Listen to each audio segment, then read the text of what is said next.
अस्सलाम वालेकुम।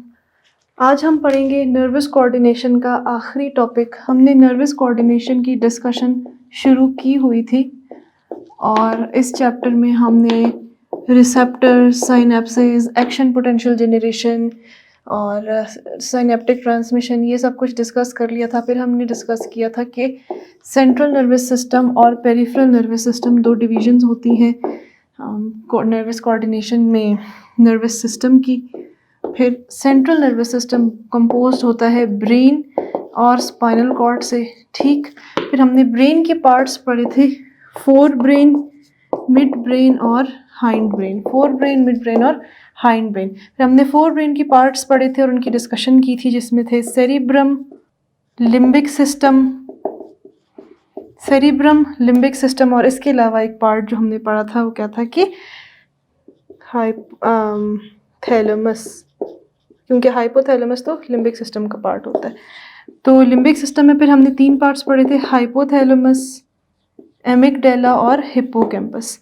ये हो गई थी फोर ब्रेन की डिस्कशन। फिर हमने कहा था कि मिड ब्रेन कनेक्ट करता है हाइंड ब्रेन को और फोर ब्रेन को, और इसका एक रिले स्टेशन जैसा फंक्शन होता है कि यहाँ से इंफॉर्मेशन कनेक्ट करने वाला एक पोर्ट होता है। अब हम डिस्कस करेंगे हाइंड ब्रेन को और हाइंड ब्रेन के पार्ट्स को। हाइंड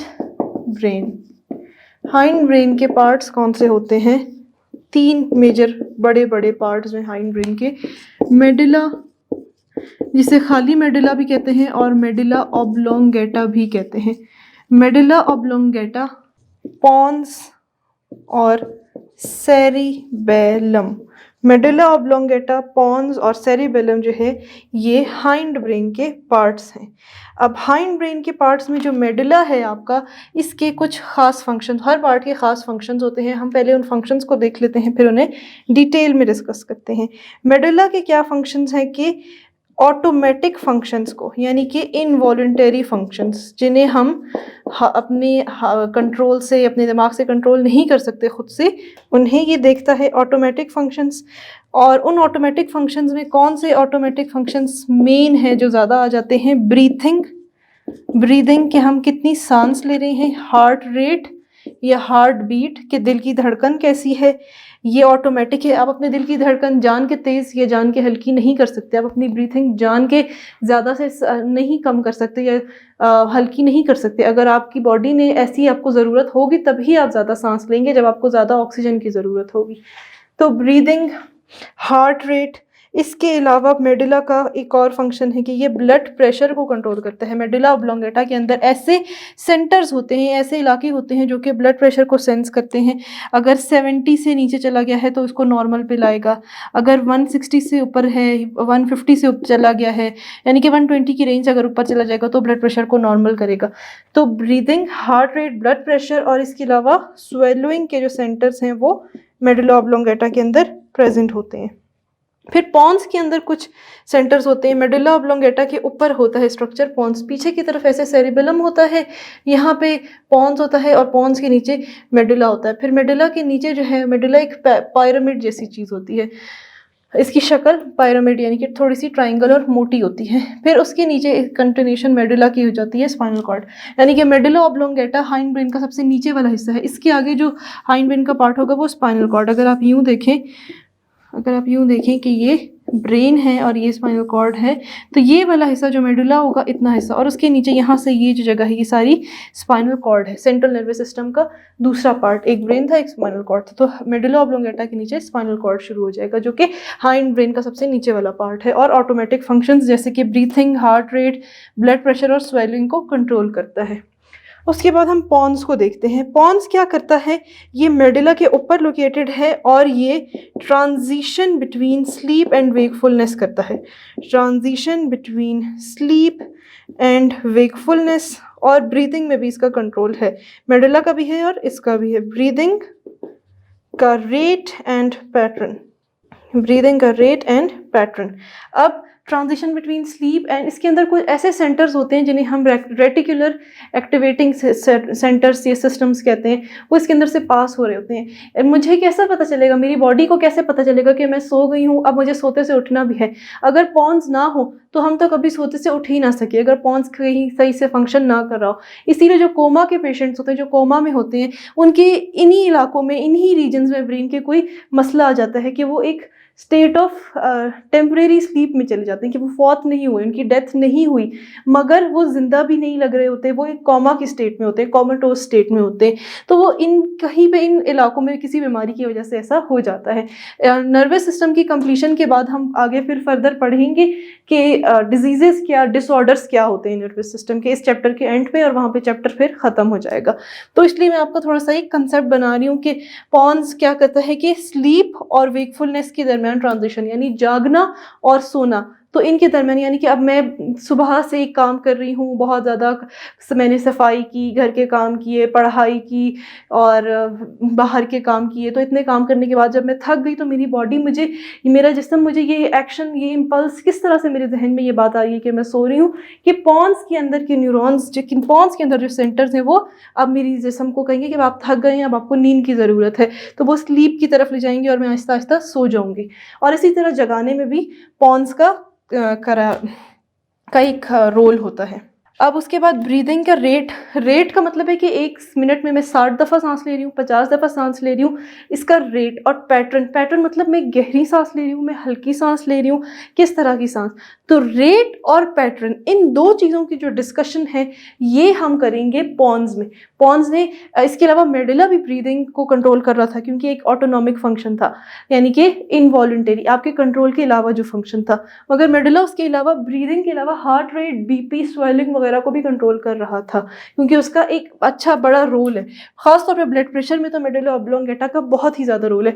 इसमें स्वेलिंग सेंटर्स भी हैं। इसी में मेडुला में एक इलाका है, एक जगह है जहाँ से आपको अगर वो हिट हो, उसमें नोजिया क्रिएट करने वाले, यानी कि उल्टी की फीलिंग क्रिएट करने वाले केमिकल्स जाके लगे, तो वहाँ से हमारी वॉमिटिंग की जो न्यूरोनल सर्किट है, यानी वॉमिटिंग का जो आसाब का निज़ाम है, वो वहाँ से स्टार्ट होता है, और वहाँ से उसके इम्पल्सेस इलिसिट होते हैं, यानी कि वो इम्पल्सेस शुरू होते हैं कि अब यहाँ, अब कोई ऐसी चीज़ जिसम में आ गई है, किसी निकालना है और उसे निकालने के लिए उल्टी करने की ज़रूरत है, तो आप वॉमिट करते हैं। फिर सबसे आखिरी पार्ट है सेरेबेलम, इंतहाई इम्पॉर्टेंट पार्ट क्योंकि सेरेबेलम का फंक्शन किस चीज़ में है? Coordination of movements in body, coordination of movements in body. इसके अलावा ये क्या, और इसके अलावा ये क्या करता है?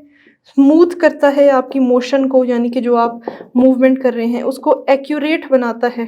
उसके अलावा लर्निंग और मेमोरी स्टोरेज में भी थोड़ा सा इसका हिस्सा है, लर्निंग प्लस मेमोरी स्टोरेज।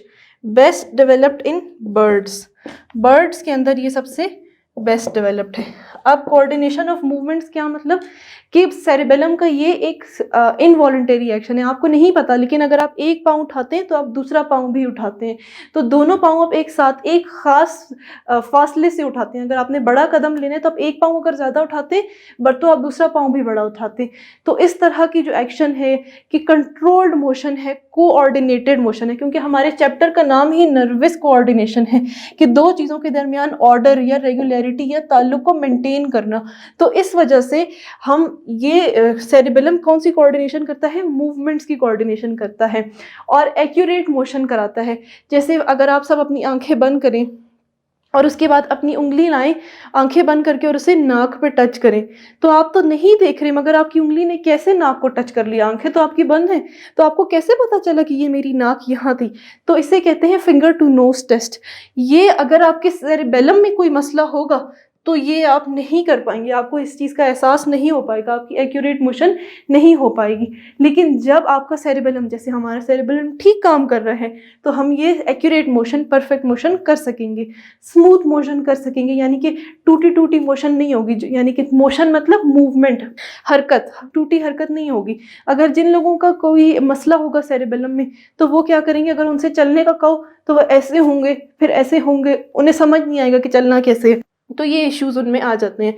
उसके अलावा कुछ रोल सेरेबेलम का भी लर्निंग और मेमोरी में है, क्योंकि सेरेबेलम एक लोअर स्ट्रक्चर है, हाइंड ब्रेन से नीचे की तरफ ऊपर जाने वाला स्ट्रक्चर है। क्योंकि सेरेबेलम हमने पढ़ा था कि मेमोरी का ज़्यादा फंक्शन जो है वो हिपोकैम्पस से रिलेटेड होता है, लेकिन इन्फॉर्मेशन तो नीचे से आ रही होती है ऊपर, तो कुछ इन्फॉर्मेशन सेरेबेलम के पास भी जाती है। तो मेमोरी और लर्निंग की कुछ इन्फॉर्मेशन सेरेबेलम के पास भी जाती है। और सेरेबेलम जो है उसकी बेस्ट डेवलपमेंट, सबसे ज़्यादा अच्छा जो बना हुआ है वो किस में अच्छा बना हुआ है? बर्ड्स के अंदर, एवीज जो आपका ग्रुप है उसमें सेरेबेलम की बहुत अच्छी प्रोडक्शन है। क्यों? क्योंकि उन्हें उड़ना होता है, उन्हें उड़ते हुए फ्लाई करते हुए अपनी मोशन का बहुत ज़्यादा कंट्रोल करना पड़ता है। अगर आप खड़े हुए हैं और आपका सेरेबेलम ख़राब है और फिर भी आप गिर जाएंगे तो ज़मीन पे गिरेंगे, थोड़ी सी चोट लगेगी। अगर एक परिंदे का सेरेबेलम ख़राब होगा और वो आसमान से गिरेगा तो वो तो मर ही जाएगा। तो इसलिए उनमें सेरेबेलम बहुत हाईली डेवलप्ड होता है। अब यहाँ पे हमारी हाइंड ब्रेन की डिस्कशन खत्म हुई। सेंट्रल नर्वस सिस्टम में हमने ब्रेन पढ़ लिया, अब हम स्पाइनल कॉर्ड पढ़ेंगे। ब्रेन में हमने fore brain, hind brain, mid brain, फिर उनके पार्ट्स और उनके पार्ट्स के फंक्शन सारा डिस्कस कर लिया। अब आती है बारी स्पाइनल कॉर्ड की कि स्पाइनल कॉर्ड के क्या हिस्से होते हैं और स्पाइनल कॉर्ड कैसे बना होता है। Spinal cord central nervous system का दूसरा इंपॉर्टेंट पार्ट है। ये आपकी वर्टिब्रल कॉलम के अंदर कुछ सुराख होते हैं, जो वर्टिब्रीज होती हैं उनके अंदर कुछ होल्स होते हैं, उन होल्स के अंदर से ये गुजर रहा होता है। और इसको आप कुछ इस तरह से कह लें कि ये ब्रेन की इलोंगेशन ही है into the vertebral column. Brain तो आपका स्कल के अंदर प्रेजेंट होता है, क्रेनियम के अंदर प्रेजेंट होता है, स्कल के इसके अंदर, जबकि आपकी स्पाइनल कॉर्ड प्रेजेंट होती है वर्टिब्रल कॉलम के अंदर। और कितनी वर्टिब्रेज होती हैं? 33 वर्टिब्रेज होती हैं। अच्छा जी, अब मेडुला ऑब्लोंगेटा जो था, ये ब्रेन था, नीचे ये मेडुला ऑब्लोंगेटा जो था, इसकी नीचे तक जो इलोंगेशन है इनटू द वर्टिब्रल कॉलम, इसे हम कहेंगे स्पाइनल कॉर्ड। स्पाइनल कॉर्ड जो है वो एक लार्ज नंबर ऑफ न्यूरॉन से बना हुआ है। अब हम स्पाइनल कॉर्ड का स्ट्रक्चर देख लेते हैं कि किस तरह से होता है। स्पाइनल कॉर्ड के अंदर एक बटरफ्लाई शेप्ड स्ट्रक्चर होता है स्पाइनल कॉर्ड का, स्पाइनल कॉर्ड के अंदर, और उसके अंदर फिर एक एच शेप्ड, स्पाइनल कॉर्ड के अंदर एक एच शेप्ड किस्म की जो है वो, अगर आप इसको ऐसे इजी करके बनाएं तो कुछ यूँ होगा, एच शेप्ड एक बटरफ्लाई शेप्ड स्ट्रक्चर होता है, या एच शेप्ड स्ट्रक्चर होता है। अब ये वाला जो प्रोसेस है ये थोरेसिक वर्टेब्रा के अंदर जो पार्ट्स होते हैं, यानी कि थोरेसिक पार्ट्स ऑफ जो स्पाइनल कॉर्ड होते हैं T1 से T12 तक, ये पार्ट जो है सिर्फ उनके अंदर होता है, ये वाला लेटरल प्रोसेस। बाकी जहाँ जगह पे अगर सेक्शन आप देखेंगे, यानी कि जो ये वाला पार्ट है T1 से T12 तक वाला पार्ट स्पाइनल कॉर्ड का, उसमें आपको ये वाले प्रोसेस नज़र आएंगे, लेटरल हॉर्न्स नज़र आएंगे। बाकी जगहों पे सिर्फ ये आगे और पीछे वाला, यानी कि फुल एच शेप स्ट्रक्चर। अगर किसी और सर्वाइकल लेवल पे अगर आप वर्टेब्रा देखेंगे, C1 के लेवल पे, वर्टेब्रा नहीं सॉरी स्पाइनल कॉर्ड देखेंगे, या लंबर लेवल पे देखेंगे, L2 के लेवल पे वर्टेब्रा देखेंगे, तो उसमें ये आपको नहीं नज़र आएगा। उसमें किस तरह से होगी वर्टेब्रा? उसमें वर्टेब्रा होगी कुछ यूँ, बिल्कुल एक परफेक्ट एच शेप्ड। और ये बीच में जो सर्कल है ये क्या है? ये सेंट्रल कैनाल है। ठीक, आगे की तरफ क्या है? वेंट्रल हॉर्न्स, ये डॉर्सल हॉर्न्स पीछे की तरफ, और आगे की तरफ वेंट्रल हॉर्न्स। अच्छा, अब जो इसके अंदर की तरफ का जो मटेरियल होगा, ये जो एच शेप्ड है, ये क्या है? ग्रे मैटर है। ग्रे मैटर ज़्यादातर न्यूरॉन्स की सेल बॉडीज से बना होता है, और जो बाहर की तरफ है ये वाइट मैटर है, और वाइट मैटर जो है वो माइलिनेटेड फाइबर्स या ट्रैक्ट से बना होता है। अब हमने ये पहले पढ़ लिया है, डिस्कशन की है, जब हमने रिफ्लेक्स आर्क पढ़ा था कि रिफ्लेक्स आर्क में यहाँ से आ रही होती है नर्व्स और कुछ मोटर न्यूरॉन्स जा रहे होते हैं। तो जो फाइबर्स आ रहे होते हैं और सेंसरी इनपुट लेकर आ रहे होते हैं, बीच में इंटर न्यूरॉन्स होते हैं, फिर वो मोटर इन्फॉर्मेशन लेके जा रहे होते हैं इफेक्टर तक। तो स्पाइनल कॉर्ड जो है रिफ्लेक्स आर्क का मेजर पार्ट है। फिर स्पाइनल कॉर्ड के और क्या काम थे कि ये कनेक्ट करता था ब्रेन को पेरिफेरल नर्वस सिस्टम से, और पेरिफेरल नर्वस सिस्टम की इन्फॉर्मेशन जाता था ब्रेन तक। फिर कुछ ये था कि कुछ अपनी इन्फॉर्मेशन खुद ऊपर और वहाँ ले जाता था, और वहाँ से इन्फॉर्मेशन को नीचे मंगवाता था। फिर तीसरा ये था कि ये रिफ्लेक्स आर्क में काम देता है स्पाइनल कॉर्ड। अब हमने देख लिया कि इसके अंदर की तरफ ग्रे मैटर होता है, बाहर की तरफ वाइट मैटर होता है, एच शेप्ड ग्रे मैटर होता है। ग्रे मैटर इसलिए होता है क्योंकि वो न्यूरोनल सेल बॉडीज से ज़्यादातर बना होता है, और वाइट मैटर वाइट क्यों होता है? क्योंकि वो नर्व ट्रैक्ट से, यानी कि न्यूरोनल फाइबर से, जैसे एक्सॉन्स वगैरह से बना होता है।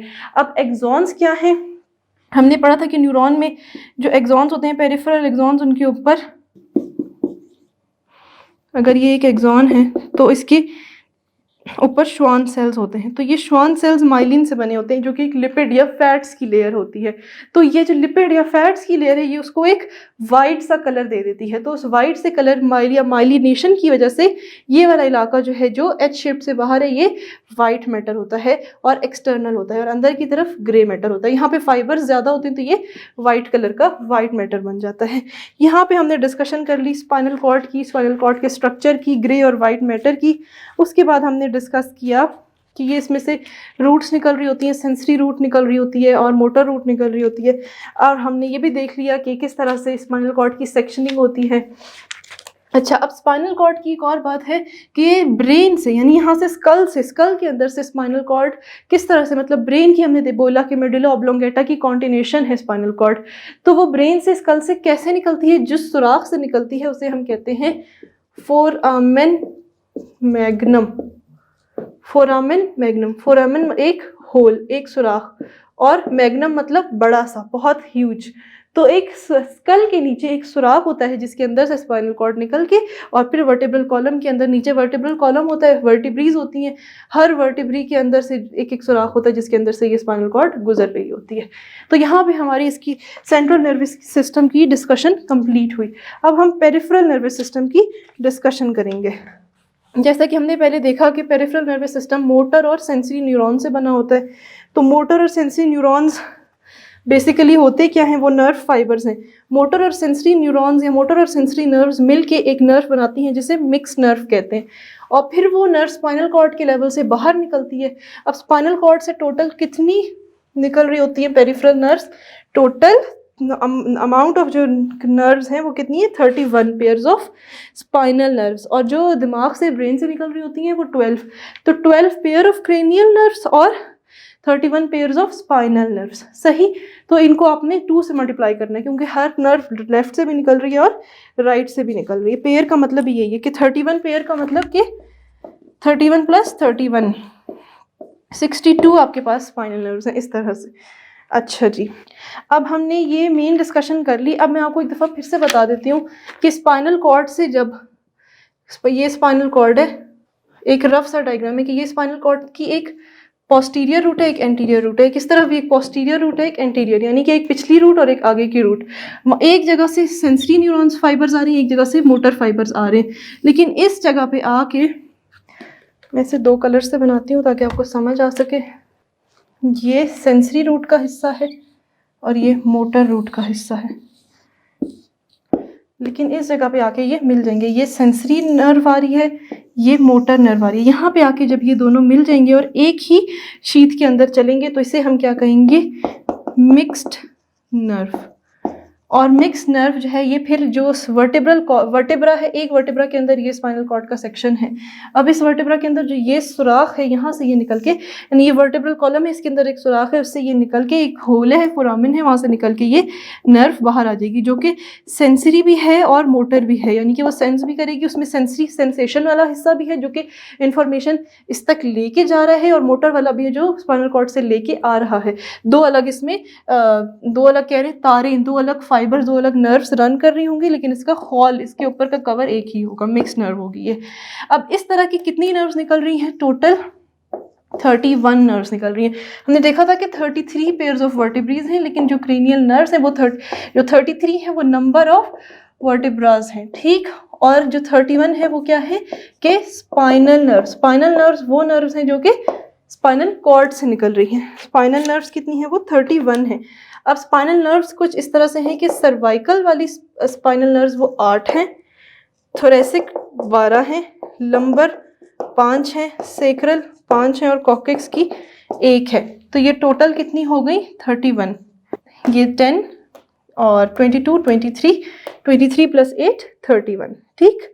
फिर अब हमने ये देखा कि ये 31 नर्व्स हैं, मगर वर्टिब्रास का अगर इसे हम कंपैरिजन करें तो वर्टिब्रास कैसे होती हैं कि क्रेनियल सर्वाइकल वर्टिब्रा कितनी होती हैं? 7, थोरेसिक 12, लंबर होती हैं 5, सेक्रल भी 5 और कॉकेक्स होती हैं 4। तो टोटल कितना हो गया? 33। तो वर्टिब्रा होती हैं टोटल 33 और स्पाइनल नर्व्स जो उनके अंदर से निकल रही होती हैं 31। अच्छा, ये हमारी डिस्कशन होगी स्पाइनल नर्व्स की। इसके बाद हम डिस्कस करेंगे कि क्रेनियल नर्व्स। क्रेनियल नर्व्स वो नर्व्स हैं जो कि ब्रेन के अंदर से निकल रही होती हैं। अब क्रेनियल नर्व्स को हम देखें तो 12 पेयर्स हैं क्रेनियल नर्व्स के, यानी कि 12 लेफ्ट से और 12 राइट से, तो 12 इंटू 2 इज इक्वल्स टू 24। ठीक हो गया।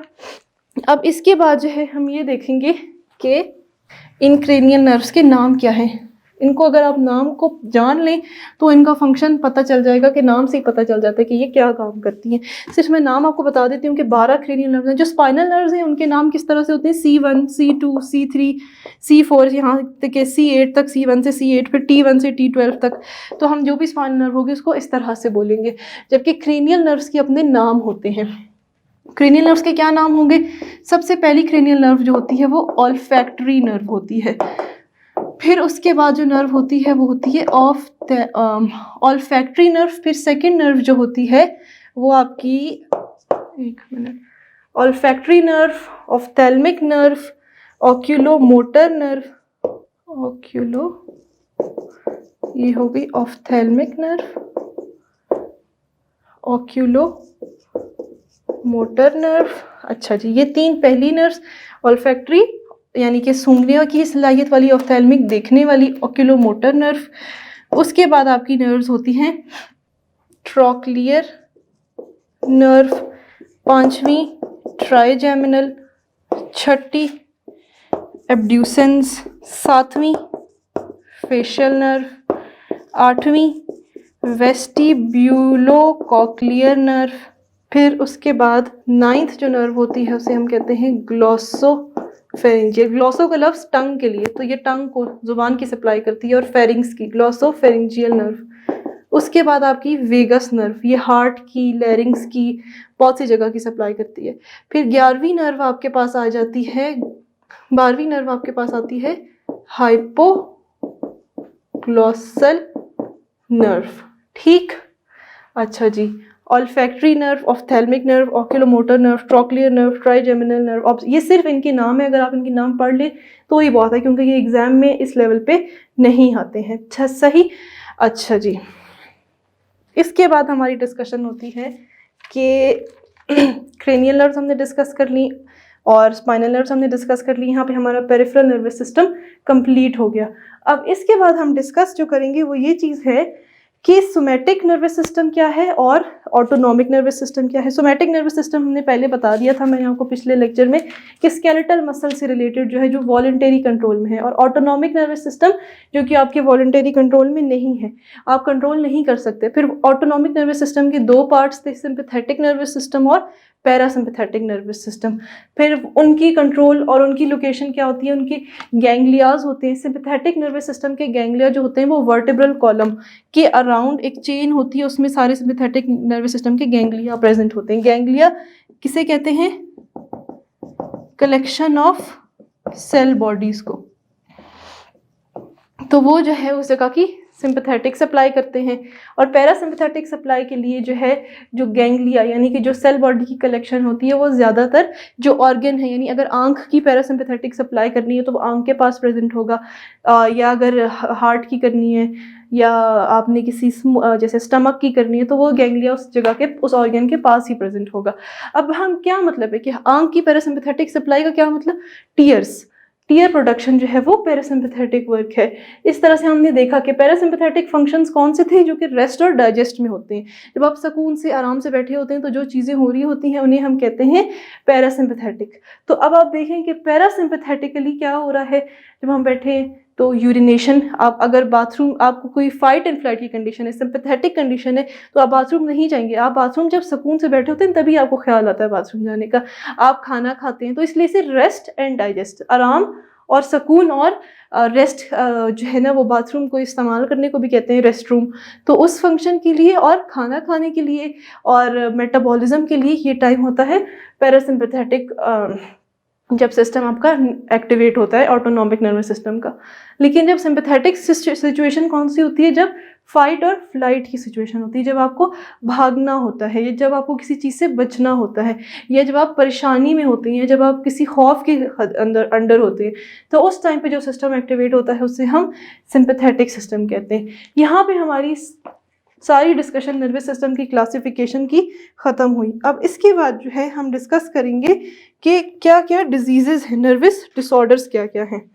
अब नर्वस डिसऑर्डर्स को डिस्कस कर लेते हैं ज़रा।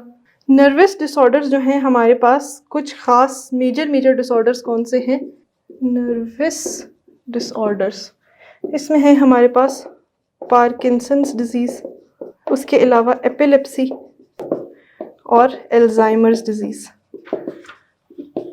इसमें से जो ज़्यादातर डिजीज़ हैं ये न्यूरो डीजेनरेटिव डिसऑर्डर्स हैं।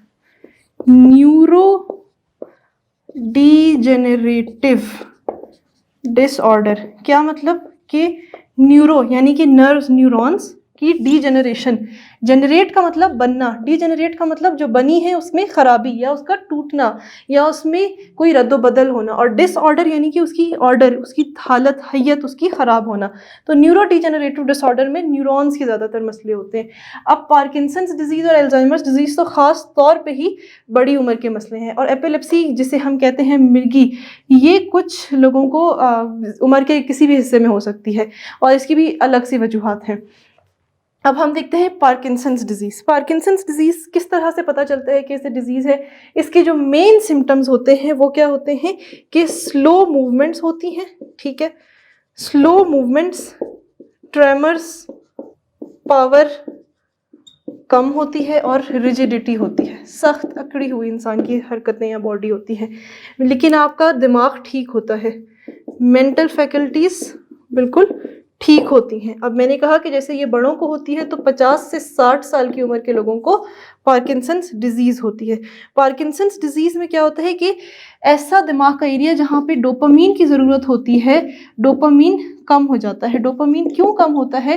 क्योंकि डोपामीन मैंने आपको पहले बताया था कि या तो बनेगा ही नहीं या बहुत कम हो जाएगा। मैंने बताया था कि वो न्यूरोट्रांसमीटर है एक, जो कि सेंट्रल नर्वस सिस्टम में होता है। अब जब डोपामीन कम हो रहा है, इसका मतलब ये कि डोपामीन को बनाने वाले जो न्यूरॉन्स हैं, यानी कि डोपामीनर्जिक जो न्यूरॉन्स हैं, वो या तो ख़राब हो गए हैं या वो कम हो गए हैं। तो इस वजह से हमें ये बीमारी हो गई जिसे हम कहते हैं पार्किंसंस डिजीज़। और ये कैरेक्टराइज कैसे होता है? स्लो मूवमेंट से, ट्रेमर्स यानी कि हाथों का कांपना, टांगों का कांपना, इंसान का कांपना, पावर कम हो जाती है, ताकत का, अगर मैं कुछ घुमाना चाहूँ, कुछ मूवमेंट करना चाहूँ तो वो नहीं हो सकेगी। रिजिडिटी, ऐसे अकड़ा हुआ, मसल्स अकड़े हुए होंगे, और मेंटल फैकल्टीज़ ठीक होंगी, दिमाग ठीक होगा, मेमोरी ठीक होगी, सोच ठीक होगी। तो इसके इलाज के लिए जो है हम एक्सटर्नली लीवोडोपा, एक कंपाउंड है जो कि हम देते हैं, एल डोपा, जाके जो है जो डोपामीन का काम है वो जाके करे और ये वाले जो फंक्शंस हैं ये थोड़े बहुत होना शुरू हो जाए। उसके बाद है एपिलेप्सी। एपिलेप्सी एक कन्वल्सिव डिसऑर्डर है। कन्वल्सिव डिसऑर्डर का मतलब कन्वल्सिव, वो कन्वल्सिव का मतलब होता है झटके आना, फिट आना, दौरे पड़ना। तो कन्वल्सिव डिसऑर्डर है, इस डिसऑर्डर में, इस बीमारी में हमें झटके पड़ते हैं। अब इसमें क्या होता है कि एकदम से transient symptoms of motor, sensory, psychic of और ऑटोनॉमिक नेचर, ठीक है, एकदम से क्या होता है कि आपके सेंसरी या मोटर कोई एक्शंस लूज हो जाते हैं, और एकदम से अक्सर जिनको मिर्गी होती है वो बेहोश भी होते हैं। कभी उनको सिर्फ झटका आता है मगर वो बेहोश नहीं होते, लेकिन अक्सर वो बेहोश भी होते हैं। तो ये एपिलेप्सी किस तरह से पता चलता है कि इसको एपिलेप्सी है? ये उनके चेंजेस देख के। अब एपिलेप्सी का कोई ख़ास वजह नहीं पता कि क्यों है, लेकिन कहते हैं कि ब्रेन में, दिमाग के अंदर ब्रेन का फंक्शन, कुछ ऐसी चीज़ें होना शुरू हो जाती हैं उसकी वजह से कम या ख़त्म होना शुरू हो जाता है, और जब ब्रेन ठीक से काम नहीं करता तो हमें झटके लगते हैं, हमें दौरे पड़ते हैं। और होता क्यों है कि दिमाग में कोई ऐसी ख़राबी हो जाती है कि बहुत ज़्यादा इलेक्ट्रिकल डिस्चार्ज या बहुत ज़्यादा नर्व इम्पल्स, एकदम से एक बैराज, 100 नर्व इम्पल्स एक साथ आते हैं और उसकी वजह से हम वो बर्दाश्त नहीं कर पाते और हमें फिट आ जाता है। और इसके अलावा इसमें, इस डिज़ीज़ में क्या है कि ये 30 साल की उम्र से पहले ही हो जाता है। इसमें हमने क्या पढ़ा कि ये 50 से 60 साल की उम्र में प्रेजेंट होता है पार्किंसंस डिजीज़, लेकिन मिर्गी, एपिलेप्सी 30 साल की उम्र से कम लोगों को ही होना शुरू हो जाता है। और इसके अलावा ये कि आप 15 साल के थे आप ठीक थे, आप 20 साल के थे आप ठीक थे, लेकिन आपकी ज़िंदगी में कोई ऐसा इमोशनल हादसा हुआ, कोई ऐसा सान्या हुआ कि उसने आपके दिमाग के उस हिस्से को ट्रिगर कर दिया, शुरू कर दिया उसे, कि उसके बाद से आपको कहते हैं कि उस सान्या के बाद से ऐसे दौरे पड़ना शुरू हो गए। तो कुछ ऐसा हुआ कि ऐसा इलाका ट्रिगर हो गया आपके दिमाग का जो पहले से कमज़ोर था कि आपके दिमाग में बहुत ज़्यादा इलेक्ट्रिकल इम्पल्सेस जनरेट होना शुरू हो गए इमोशनल डिस्टर्बेंस की वजह से, और अब आपका ब्रेन का फंक्शन नॉर्मल नहीं है और आपको एपिलेप्सी यानी कि दौरे पड़ना शुरू हो गए। अब इसके लिए जो हम ड्रग्स यूज़ करेंगे, दवाइयाँ यूज़ करेंगे, एंटी कन्वल्जेंट ड्रग्स जो कि एपिलेप्सी को ट्रीट करेंगी, क्योंकि कन्वर्जन है, फिट है, कन्वल्सिव डिसऑर्डर है, तो उसको ट्रीट क्या करेगी, एंटी कन्वल्सिव यानी कि फिट्स को दूर करने वाली, रफा करने वाली डिसऑर्डर, या जिसे हम कहेंगे एंटी कन्वल्जेंट्स या एंटी सीजर, क्योंकि फिट को या झटके को हम सीजर भी कहते हैं, तो एंटी सीजर ड्रग्स हम इस्तेमाल करेंगे, ये दवाइयाँ इस्तेमाल करेंगे। और इसके अलावा जो है, जो जिन लोगों को मिर्गी हो उन्हें अल्कोहल यानी कि शराब नोशी से मुकम्मल तौर पे उसको मुकम्मल तौर पे तर्क कर देना चाहिए। इसीलिए इस्लाम में हम मुसलमान तो नहीं पीते, लेकिन बाहर के ममालिक में और अक्सर लोग शराब पीते हैं। तो जिन लोगों को एपिलेप्सी है उनको तो ख़ास तौर पे शराब नहीं पीना, क्योंकि उससे तो बिल्कुल उनकी यूँ है कि वो अपनी मौत को खुद गले लगा रहे हैं, क्योंकि अल्कोहल यानी शराब नोशी से एपिलेप्सी के चांसेस, फिट पड़ने के, दौरे पड़ने के, कन्वल्जन्स के या सीजर्स के चांस ज़्यादा हो जाते हैं। इसके अलावा आखिरी डिजीज़ है अल्जाइमर्स डिजीज़। अल्जाइमर्स डिजीज़ को आप कह लें डिमेंशिया। इसको अल्जाइमर्स डिजीज़ इसलिए कहते हैं क्योंकि एलोइस अल्जाइमर एक बंदा था जिसने पहली दफ़ा ये डिज़ीज़ डिस्कवर किया था, ये बीमारी डिस्कवर की थी। ये असल में भूलने की बीमारी है और ये थोड़ी सी इसकी जेनेटिक कॉज है कि जेनेटिकली ख़ानदानी तौर पे ये प्रेजेंट होती है भूलने की बीमारी। इसमें भी न्यूरॉन्स, ब्रेन के अंदर स्ट्रक्चर कुछ इफ़ेक्ट होना शुरू हो जाता है और इस इफ़ेक्ट की वजह से ही ये होता है कि अब आप वो जो हिस्सा, जो मेमोरी वाला हिस्सा था, जैसे हिप्पोकैम्पस ख़ास तौर पे था, या इससे रिलेटेड जो पार्ट्स थे जो मेमोरी यानी कि स्टोरेज कर रहे थे, वो वाले हिस्से आपके इफ़ेक्ट हो जाना शुरू हो जाते हैं और आपकी मेमोरी, दिमाग भूलना शुरू कर देता है। आप अपने बच्चों को नहीं पहचानते, आपके ये मेरा बेटा है या ये मेरी बेटी है, इस कदर इसमें जो है ये डिज़ीज़ बुरी होती है। आप सब कुछ भूलना शुरू हो जाते हैं और पहले आप छोटी छोटी बातें भूलते हैं, फिर आप बड़ी बड़ी बातें भूलते हैं, फिर एक टाइम आता है कि इंसान अपना नाम भी भूल जाता है कि नाम क्या था।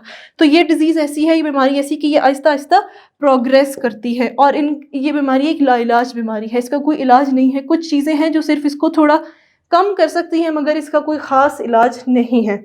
और इसमें एक और बात भी है कि एल्युमिनियम के ज़्यादा इस्तेमाल की वजह से, या वो खाने जिन्हें हमें पता नहीं चलता मगर हमारे अंदर एल्युमिनियम ज़्यादा आ जाए तो उसकी वजह से भी ये थोड़ा सा हो जाता है अल्जाइमर, वो भी इसका एक कॉज है। लेकिन जैसे कि बताया कि ये ख़ानदानों में जेनेटिकली रन करता है, यानी कि ये एक हेरिडिटरी नस्ल दर नस्ल चल जाता है, ये डिज़ीज़ पहुंचने वाला डिज़ीज़ है। तो ये अल्जाइमर्स डिज़ीज़ की डिस्कशन होगी जिसमें भूलने की बीमारी है। अब नर्वस डिसऑर्डर्स में से 3 मेन हमने पढ़े, पार्किंसंस जो कि मूवमेंट डिसऑर्डर था, सही से चलने का और पावर का, ट्रेमर्स का, इस तरह का डिसऑर्डर था। मिर्गी एपिलेप्सी पढ़ा हमने और फिर अल्जाइमर्स डिसऑर्डर। यहाँ पे हमारा नर्वस कोऑर्डिनेशन का पूरा चैप्टर ख़त्म होता है, सारी डिस्कशंस कंप्लीट होती हैं विद ड्रग्स और डिसऑर्डर्स। और अगर आप लोगों को कोई क्वेश्चन हो तो आप अपने टीचर से या जो भी आपको ये लेक्चर डिलीवर करे आप लोग मुझ तक पहुंचा सकते हैं। ये मुझ तक सवाल, कोई भी सवाल हो और आपके सवालों के जवाब मैं दूंगी। और आई होप कि आप लोगों को समझ आ जाए और इसके बाद हम अगला चैप्टर स्टार्ट करेंगे केमिकल कोऑर्डिनेशन का। अल्लाह हाफिज़।